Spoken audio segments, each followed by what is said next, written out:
السلام عليكم ورحمة الله وبركاته.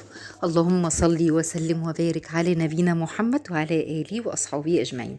عاملين إيه يا حبيب قلبي؟ من آخر فيديو آخر وصفة كنا مع بعضينا، يا رب يكونوا جربتوها ويكون عجبتكم.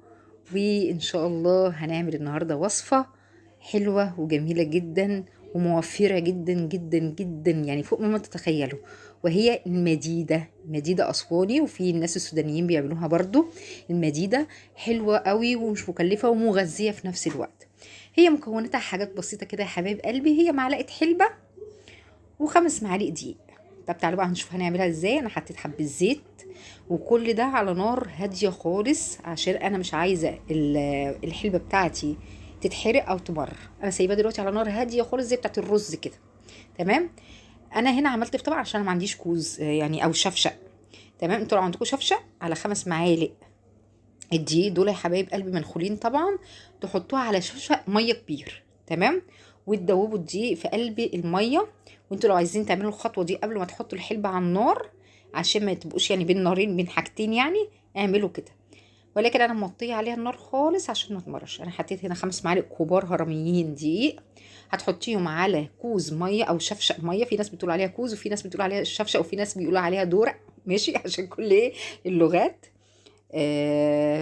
شفشق ميه كبير، وتبتدي تدوبي فيه الدقيق. هتدوبي بقى متخليش فيه اي تكتلات، عشان برضو تبقي متحكمه برضو في ازاي تعرفي يعني تدوبي الدقيق في الميه، علشان ما يدلجقش منك وكده. خلاص انا عايزه خليط يبقى خفيف خالص، الدقيق يبقى الميه كده خفيف، يبقى ال5 معالق كبار دقيق هتحطيهم على شفشق كبير ميه. هنا رجعت للحلبه بتاعتي وبرضو موطيه عليها. انا مش عايزه الحلبه بتاعتي تتحرق يا جماعه، علشان ما تمررش معايا الوصفه. هتقعدي تقلبي فيها كده يمين وشمال لغايه ما ريحه الحلبه نفسها تطلع معاكي. ريحه الحلبه لما بتتحمر في الزيت بيبقى ليها ريحه كده. اول ما تشم الريحه دي كده يا حبايب قلبي، ولا تغير لون ولا اي حاجه عشان ما تمررش معاكي. تمام يا حبيبه قلبي. تروحي منزله عليها الشفشق اللي هو بتاع الميه بالدقيق. الوصفة دي حلوة قوي قوي قوي ومغذية، لان الحلبة طبعا القيمة الغذائية بتاعتها حلوة جدا، وهنضيف عليها حاجات بسيطة وبرضو في كل بيت حلوة جدا. بصوا بقى هنزل وهزود عليها مية. لو انت الشفشق هتنزلي بالشفشق المية ده على طول بال5 معالق دقيق، وهتبقى الكمية اكبر من كده، وهتقلبي وهي غاية ما تسيبيش ايدك، عشان الدقيق طبعا لما نعمل بشاميل بيتقل. تقلبي تقلبي وخليها تغلي كويس. وايدك برضه انا هزود لها ميه، لان انا طبعا ما كانش معايا ايه اللي هو الشفشق. انت مش الشفشق اول مره خلاص، حطي الشفشق امليه و5 معالق هرميين دي وخلاص. ما تزوديش بقى تاني، انا هزود، انت ما تزوديش، عشان الحلبه معايا تستوي، ما تبقاش ناشفه كده، تبقى حصى يعني ناشفه محجره. لازم تطرى معايا في الوصفه ديت. وبرده الميه بالدقيق هتاخد مع الزيت او والحلبه والحاجات دي. انت عايزه تحطي لها زبده حط لها، بس انا ما بحطلهاش من اول عشان ما تتحرقش، انا بحطها في الاخر. تعالوا بس هنشوف هنعملها ازاي. هقعد اقلب فيها عشان ما يحصلش فيها اي تكتلات، كانك بتعملي البشاميل بالظبط. انا عايزه بس ايدك تبقى فيها تمام عشان ما تتكتلش، لغايه ما يبقى بقى معاكي. هوريكي بقى السمكي انا يعني عشان انا ما اطولش معاكي في الفيديو، انا قصرت معاكي الفيديو شويه.